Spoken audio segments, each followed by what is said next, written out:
નમસ્કાર, હું મનીષા ઠેસિયા. અમારી યુટ્યુબ ચેનલ ગુજરાત સમુદાયમાં આપનું સ્વાગત છે. ગુજરાતની સ્કૂલોમાં સ્માર્ટ ક્લાસરૂમ બનાવવા માટે સમગ્ર શિક્ષા અભિયાન અંતર્ગત જે રકમ ફાળવવામાં આવી છે તેમાંથી 65% જેટલી જ રકમ વપરાય છે. બાકીના પૈસા હજુ સુધી વપરાયા ન હોવાનું સરકાર દ્વારા સ્વીકારવામાં આવ્યું છે.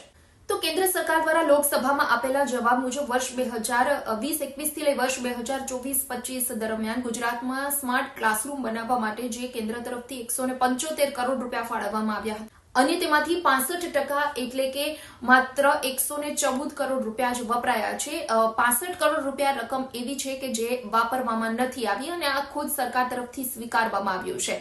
તો UDISE પ્લસના રિપોર્ટ મુજબ એ વાત પણ સામે આવી છે કે સ્માર્ટ ક્લાસરૂમ બનાવવા માટે જે રકમ ફાળવવામાં આવે છે પરંતુ 53,000 જેટલી સ્કૂલમાંથી 39% એટલે 20% થી વધુ સ્કૂલો એવી છે કે જે સ્કૂલોમાં સ્માર્ટ ક્લાસરૂમ નથી.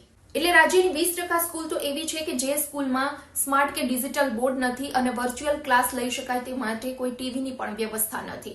આ સિવાય સમગ્ર દેશની જો વાત કરીએ તો સમગ્ર દેશમાં પણ મોટા પ્રમાણમાં આ બજેટ પડ્યું છે.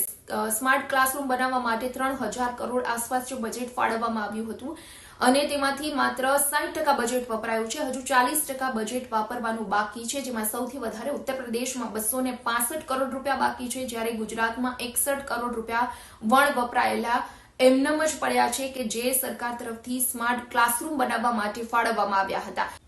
એટલે એવું પણ કહી શકાય કે ઘણી વખત એવું બનતું હોય છે કે કેન્દ્ર સરકાર તરફથી ગ્રાન્ટ ફાળવી દેવામાં આવતી હોય છે, પરંતુ રાજ્ય લેવલે એટલે કે રાજ્ય કક્ષાના શિક્ષણ વિભાગ દ્વારા ઈચ્છા શક્તિનો અભાવ કહો કે પછી કંઈ પણ, જેના કારણે અમુક કામગીરી નથી થતી અને જેથી મોટા પ્રમાણમાં જે ગ્રાન્ટ ફાળવવામાં આવી હોય છે તેની અમુક ટકા ગ્રાન્ટ એમની એમ જ પડી રહે છે અને વિદ્યાર્થીઓને ખરેખર જે સુવિધા આપવાની હોય છે, ખરેખર વિદ્યાર્થીઓ માટે કેન્દ્ર સરકાર તરફથી જે ગ્રાન્ટ આપે છે એમની સુવિધા માટે, ત્યારે આવી ગ્રાન્ટ વણ વપરાયેલી ઘણી વખત પડી રહેતી હોય છે. આ મામલે જે આંકડા સામે આવ્યા ત્યારે સરકારે ખુદ સ્વીકાર્યું છે કે માત્ર ગુજરાતમાં જ 175 કરોડની જે ગ્રાન્ટ ફાળવવામાં આવી હતી, જેમાંથી 65 કરોડની ગ્રાન્ટ હજુ સુધી વપરાય જ નથી. જોવું રહ્યું આગામી સમયમાં કેન્દ્ર સરકાર તરફથી તો ગ્રાન્ટ ફાળવી દેવાય છે, પરંતુ ગુજરાતના તમામ સ્કૂલોમાં સ્માર્ટ ક્લાસરૂમની સુવિધા સરકાર તરફથી ક્યારે ઉપલબ્ધ કરાવી શકે એમ છે. વિડીયો પસંદ આવ્યો હોય તો લાઇક એન્ડ શેર કરવાનું ભૂલશો નહીં અને ખાસ અમારી ચેનલ ગુજરાત સમુદાયને સબસ્ક્રાઇબ કરી લેશો. આવતીકાલે કોઈ નવા ટોપિક પર ચર્ચા કરીએ.